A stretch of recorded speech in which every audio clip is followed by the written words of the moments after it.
हमें सच्ची मोहब्बत है वतन के जर्रे जर्रे से, हमें सच्ची मोहब्बत है वतन के जर्रे जर्रे से।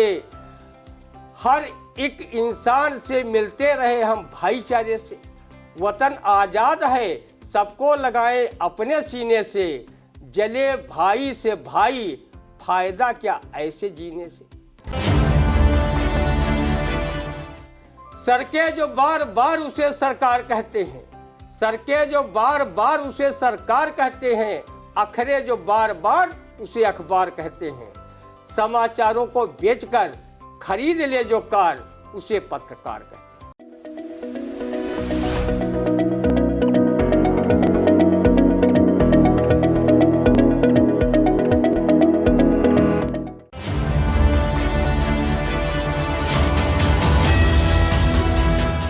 नमस्कार, स्वागत है आप सभी का आई इंडिया के खास कार्यक्रम रंदा में। खबरों पर रंदा चलाने के लिए आई इंडिया के स्टूडियो में हमारे खास मेहमान वरिष्ठ पत्रकार, कवि एवं रंगकर्मी मौजूद हैं, ज्ञान प्रकाश सिंह प्रतीक जी। तो प्रतीक जी, आपका बहुत बहुत स्वागत है आई इंडिया के स्टूडियो में। आज खबर जो पहली है जिस पे रंदा चलने वाला है, क्या कहता है रंदा, सुनने के लिए तैयार है। पहली खबर पर कि कैसी सभी चोरों के उपनाम, मोदी वाले बयान पर सूरत की सीजेएमए कोर्ट ने राहुल गांधी को ठहराया दोषी, 2 साल की सुनाई सजा। क्या कहता है सजा पर, सुनते हैं रंदा। रंदा अदालत के फैसले पर कोई टीका टिप्पणी नहीं करता, वो हमेशा न्यायालय के फैसले का स्वागत व सम्मान करता है। रंदा की नज़र में इस फैसले से राहुल गांधी का भी सम्मान बढ़ गया है कि उन्होंने कोर्ट में सजा पाना कबूल कर लिया, लेकिन वो अपने बचाव में झूठ नहीं बोले और कोर्ट से दया की भीख भी नहीं मांगी। राहुल गांधी ने अपने उस बयान पर भी मुहर लगा दी कि मैं राहुल गांधी हूँ, कोई राहुल सावरकर नहीं जो मैं माफ़ी मांगता फिरूँ। राहुल गांधी की मोदी सरनेम वाले कुछ लोग बैंकों का पैसा लेकर वह घोटाला कर अरबों रुपया लेकर विदेश भाग गए हैं। टिप्पणी किया था जिस पर मिली 2 वर्ष की अदालती सजा के बाद उनके विरुद्ध रंदा कभी टिप्पणी नहीं करता है। देश के लोग भले उन्हें फेंकू कहें, रंदा उन्हें फेंकू भी नहीं कहता। लोग ये भी चर्चा करते हैं कि हमारे पीएम ने अगर हवाई अड्डे, LIC, रेल आदि बेची है तो उन्होंने ED, CBI, मीडिया, चुनाव आयोग से ना जाने क्या क्या खरीदा भी है, जिन पर आए दिन सुप्रीम कोर्ट भी सवाल उठा रहा है। हमारे देश से बड़ा पूंजीपति गौतम अडानी हो गया, जिसको बचाने हेतु देश की संसद नहीं चल पा रही। संसदीय इतिहास में रंदा ने पहली बार सुना है कि संसद सत्ता पक्ष के लोगों द्वारा बाधित की जा रही है ताकि गौतम अडानी वाला मामला सदन में न उठाया जा सके। सांसद राहुल गांधी गौतम अडानी के विरुद्ध हिंडनबर्ग की रिपोर्ट को लेकर बोल रहे थे। उनकी आवाज़ को कैसे दबाया जाए, ये उपाय भी हो रहे हैं। राजनीति में चुनाव के समय नेता न जाने कैसे कैसे आपत्तिजनक व अमर्यादित बयान देते रहते हैं। राहुल गांधी को तो सजा हो गई, लेकिन ऐसे लोगों को कब सजा होगी जो किसी को कांग्रेस की विधवा, जर्सी गाय, 50 करोड़ की गर्लफ्रेंड सहित न जाने क्या क्या अपने बयानों में कहा है। उस केंद्रीय मंत्री को कब सजा होगी जो दिल्ली में चुनाव के दौरान देश के गद्दारों को डांट का नारा लगवा रहा था। नेतागण चाहे सत्ता पक्ष के हों चाहे विपक्ष के, उनके चाल चरित्र चिंतन में कोई परिवर्तन नहीं होता, वो एक जैसा रहता है। वो सत्ता के लिए नफरती भाषण भी देते हैं। न्यायालय को ऐसे आपत्तिजनक भाषण देने वाले नेताओं को चिन्हित कर स्वतः संज्ञान लेना चाहिए और राहुल गांधी की तरह उन्हें भी सजा सुनानी चाहिए ताकि रंदा का विश्वास न्यायालयों के निर्णयों पर और अधिक बढ़ सके। अपने सत्य वचन पर अडिग रहने वाले 2 साल की सजा पाए राहुल गांधी को कहो ये सजा कम ही है। दार्शनिक सुकरात को तो सत्य के लिए भरी अदालत में विस्फान करना पड़ा था। महात्मा गांधी सत्य अहिंसा पर विश्वास रखते थे, उनको भी गोलियों से भून दिया गया था। रंदा का मानना है सत्य कुछ समय के लिए परेशान जरूर हो सकता है, पर वो कभी पराजित नहीं हो सकता।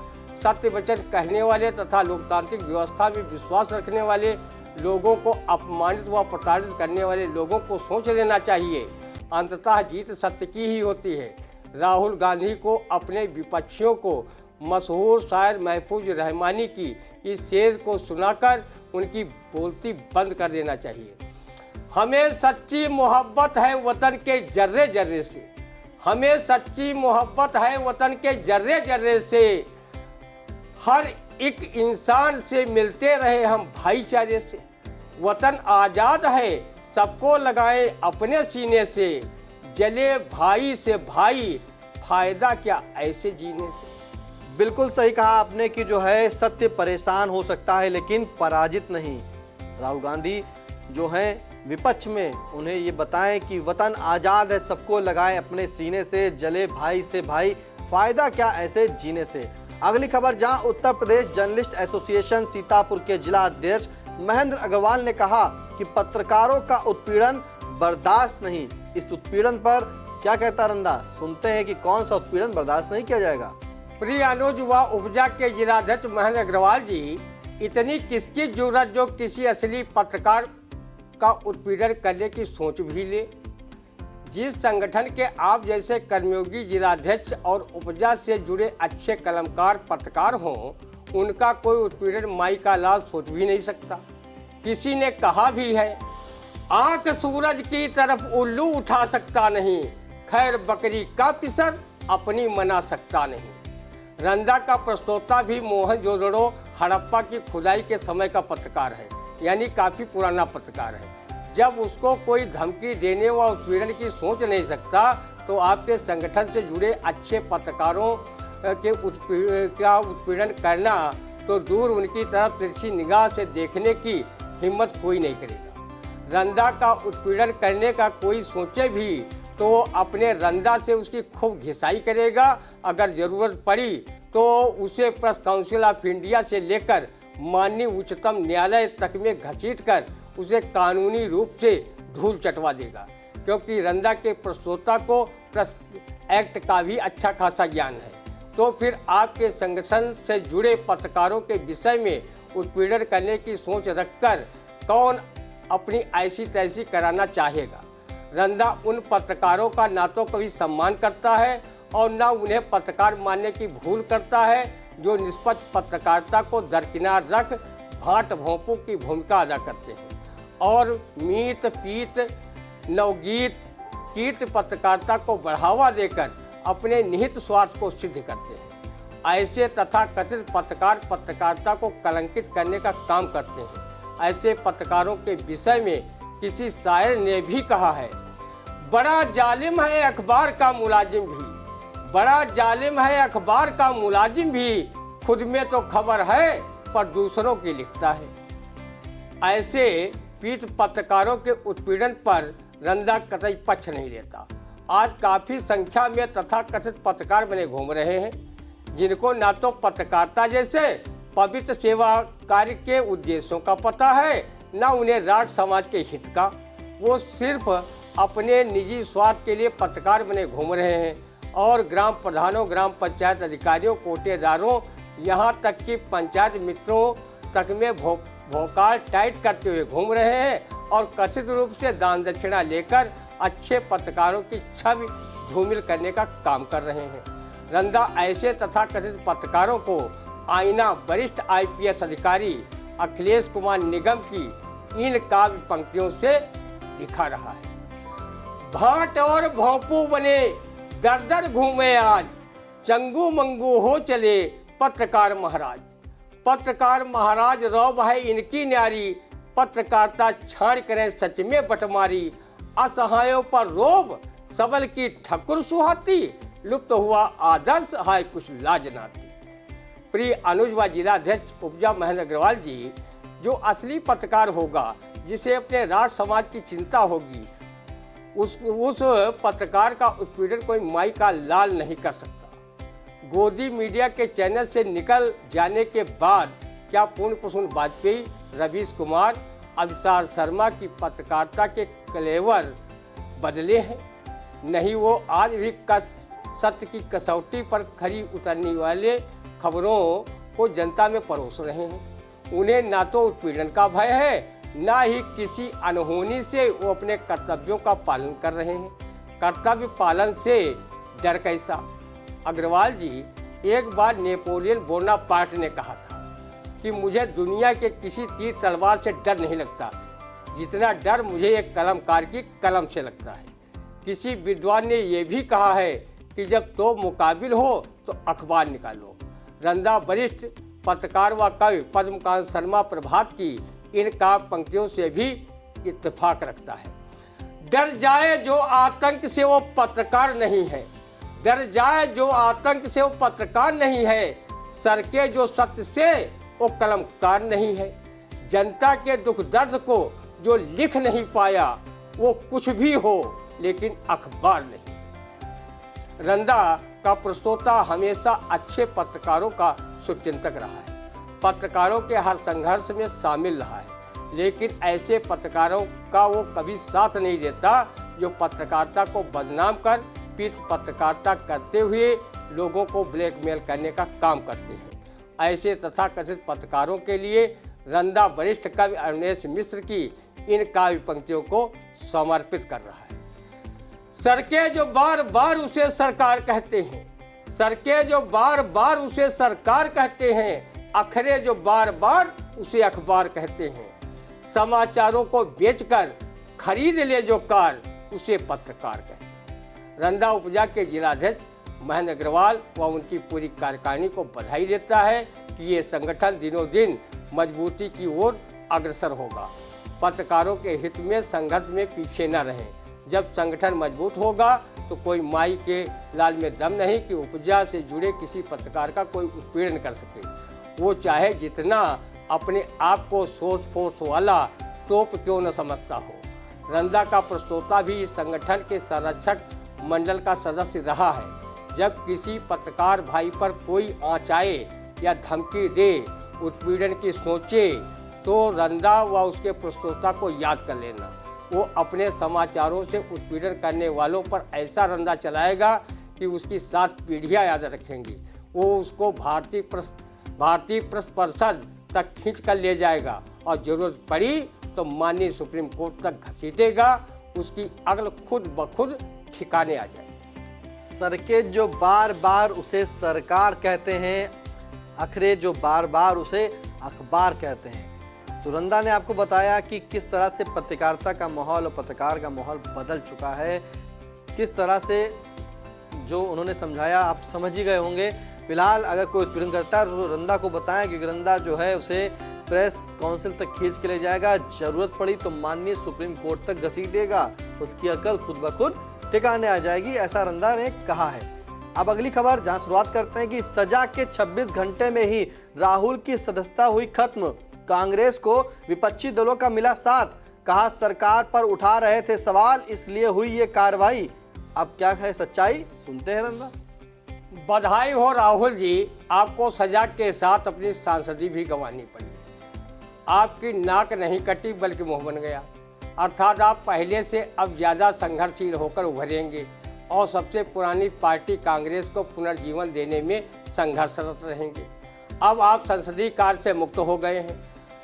अब दूसरे चरण की भारत जोड़ो यात्रा निकालिए, मंचों से सरकार के नीतियों और कार्यक्रम के प्रति अपनी भड़ास निकालिए। संसदीय जाने पर फूल कर कुप्पा हो रहे भाजपाइयों को अब उसी तरह बता दीजिए जैसा महाराणा प्रताप ने चित्तौड़ को मुगल सम्राट के हाथों गंवाने के बाद कहा था।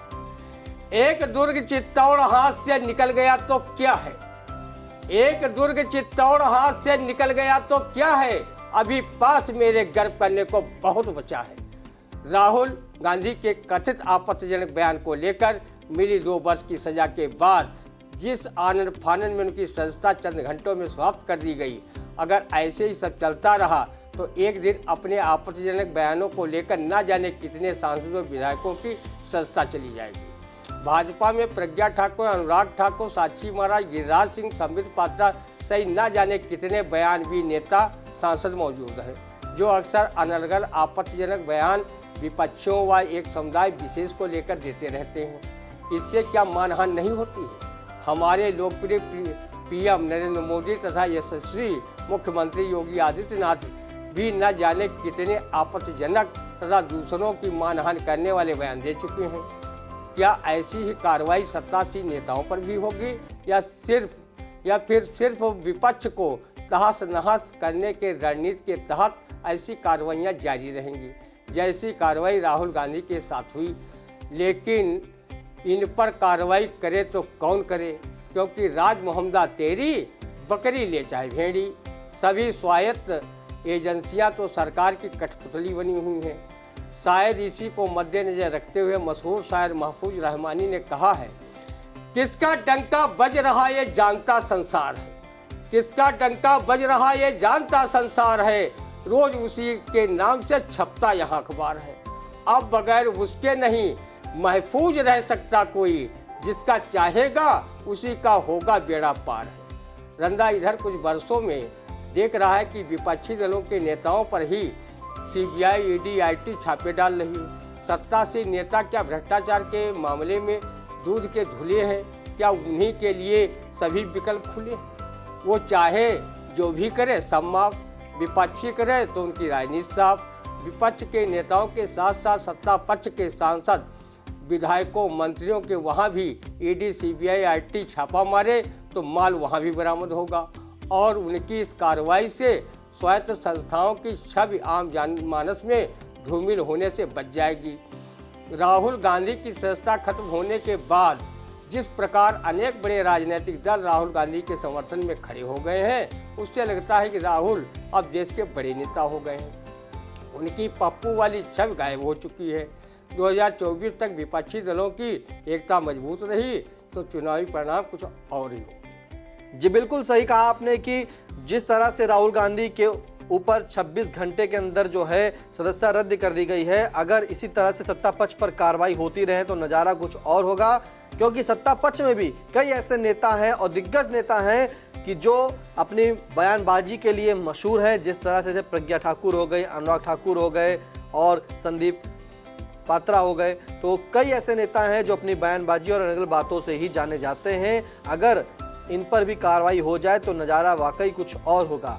लेकिन आपको बता दें कि 2024 तक विपक्षी दलों की एकता अगर मजबूत रही, जिस तरह से इस समय सभी विपक्षी दल जो है राहुल गांधी के साथ हैं, तो वाकई यकीन मानिए कि चुनावी परिणाम जो है कुछ और ही होंगे और नज़ारा वाकई में बदल जाएगा। अगली खबर की शुरुआत करते हैं, जहां कल होनी थी परीक्षा, एक दिन पहले ही हल करवा दिए गए प्रश्न पत्र। विकासखंड मोहाली के प्राथमिक विद्यालय बढ़ैया का मामला, ये तो सीधे वही हो गई कि काल करे सो आज कर, आज करे सो अब। तो इसका मतलब कल जो परीक्षा होनी थी वो आज ही हल करा दी गई है। बताएं।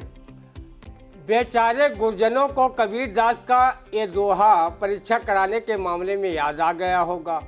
काल करे सो आज कर, आज करे सो अब, पल में प्रलय होएगी, बहुर करोगे कब। वैसे स्कूल के बच्चों व शिक्षकों ने सरकारी पुस्तकों के वितरण में 6 माह से अधिक का समय लगा दिया। बच्चे और शिक्षक पुस्तकों के वितरण को लेकर काफ़ी परेशान रहे और बच्चे बिना किताबें पढ़े ही छमाही परीक्षा गुरजनों के आशीर्वाद से दे ही डाली। जब परीक्षा व पठन पाठन को एक औपचारिकता बनाकर रख दिया गया है, तो वार्षिक परीक्षा को भी बढ़ैया के परिषदीय विद्यालय के गुरजनों ने निभा कर रख दी है। तो इसमें कौन सा पहाड़ टूट गया और कौन सी राष्ट्रीय दुर्घटना हो गई। परीक्षा तो गुरजनों को ही लेना था, वो कल के बजाय आज ले बैठे। हो सकता है कि उनसे मानवीय भूल हो गई हो। वो बेचारे स्कूल समय में फेसबुक चलाने व मिड डे मील बनवाने के चक्कर में परीक्षा की समय सारणी दिमाग से उतार बैठे हों कि जो आज हम परीक्षा करवा रहे हैं वो कल होनी है। रंदा लापरवाह व अपने कर्तव्य पालन को ठेंगा दिखाने वाले सम्मानित गुरजनों पर कोई टीका टिप्पणी न कर रंदा उनके सम्मान में मशहूर शायर महफूज रहमानी की इन काव्य पंक्तियों को सादर समर्पित करता है। बच्चन का ऐसा भविष्य बनावत, बच्चन का अस भविष्य बनावत, साल में एक दिन न पढ़ावत, पैसा लेके नकल करावत, कुछ गुरु आज के बंटाधारी, हाय समय तेरी बलिहारी। रंदा की दृष्टि में शिक्षक युग निर्माता तथा छात्र देश का भाग्य विधाता होता है। लेकिन गुरुजनों को बच्चों को ध्यान से पढ़ाना चाहिए और बच्चों को अपने भविष्य को ध्यान में रखकर व मन लगाकर अध्ययन करना चाहिए। बिल्कुल, आपको याद होगा कि रंदा ने अभी जो है उत्तर यूपी बोर्ड की जो परीक्षा हुई थी उसमें उत्तर प्रदेश के मुख्यमंत्री योगी आदित्यनाथ ने एक बयान भी जारी किया था कि जो बच्चे नकल करते पाए जाएंगे उनके ऊपर रासुका लगेगी। बिल्कुल सही कहा रंदा जी, आपने जो है रंदा के माध्यम से बताया भी था जो दर्शक थे उनको।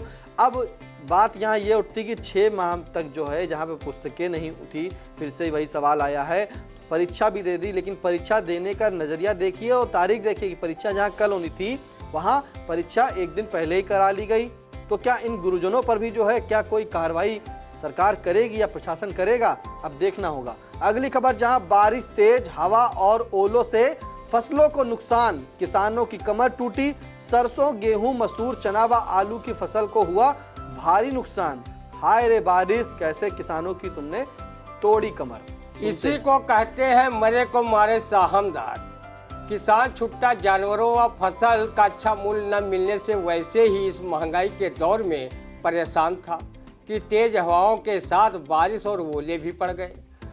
आलू के किसान तो वैसे ही 8 आंसू बहा रहे थे कि इस बार आलू इतना सस्ता है कि उसकी लागत निकलना भी मुश्किल है। रंदा अपने अब बेमौसमी बारिश व आंधी को लेकर कभी खुश नहीं होता।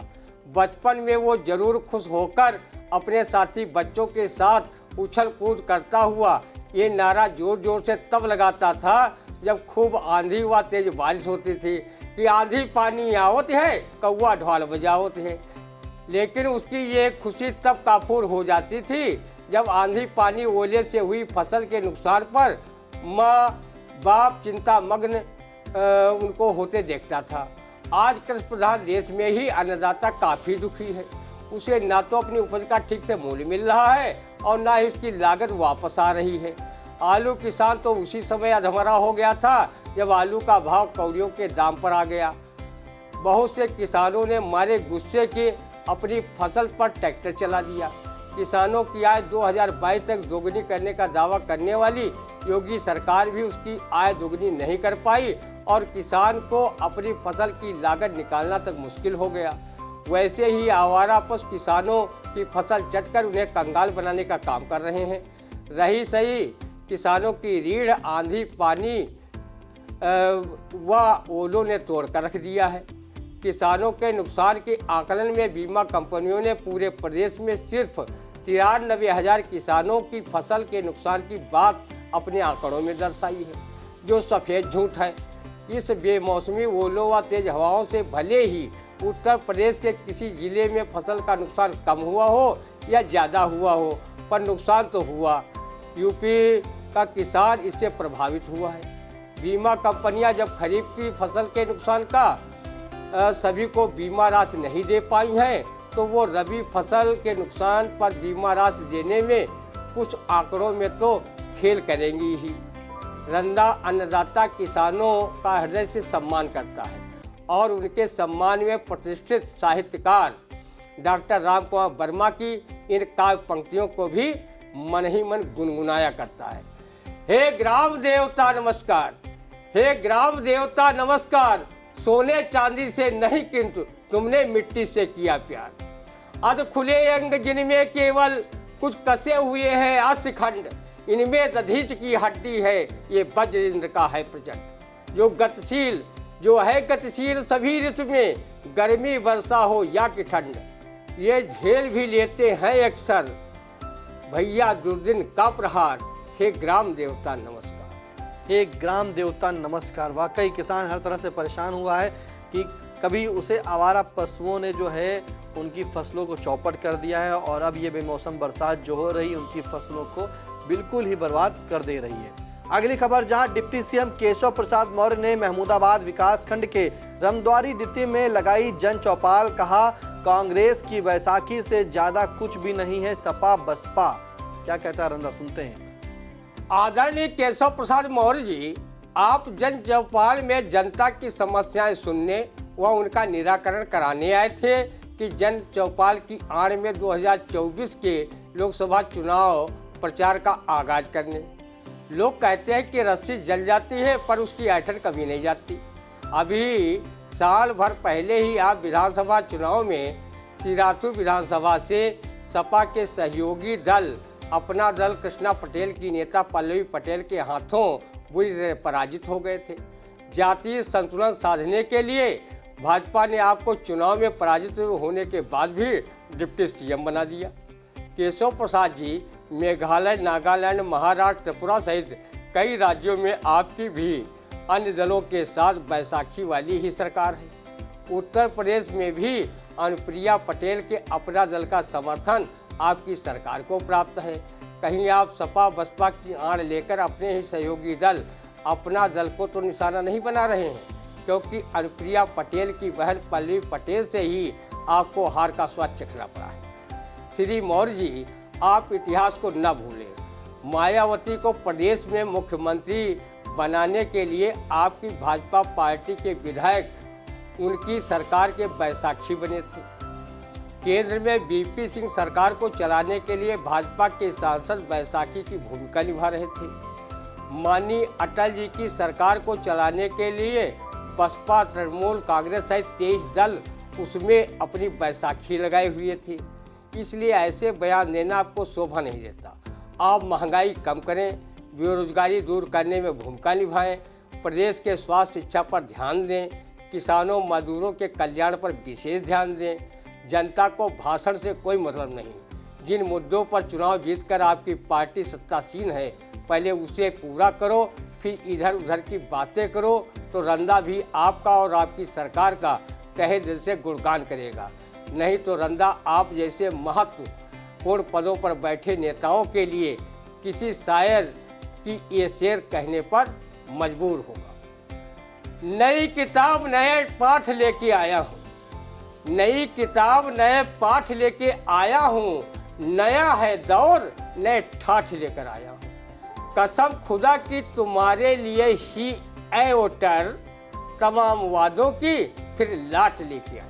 कसम खुदा की तुम्हारे लिए ऐ वोटर, तमाम वादों की फिर लाट लेके आया हूँ। वाकई बिल्कुल डिप्टी सीएम केशव प्रसाद मौर्य जो जनचौपाल लगाई थी वहाँ पर विपक्षी पर हमला करते हुए नजर आए, लेकिन जनचौपाल में जन समस्या सुनने के बजाय सिर्फ और सिर्फ विपक्षी पर जो है तंज कसा। तो शायद कहीं ना कहीं ये 2024 का ही प्रचार शुरू करने का आगाज हुआ है। कैसा लगा रंदा कमेंट करके जरूर बताइएगा, और सीतापुर की खबरों से रहना चाहते हैं अपडेट तो आई इंडिया चैनल को सब्सक्राइब करना ना भूलें। सब्सक्राइब करें, लाइक करें, कमेंट करें। अब दीजिए इजाजत, फिर मिलते हैं आपसे अगले रविवार सुबह 8:30 बजे। नमस्कार।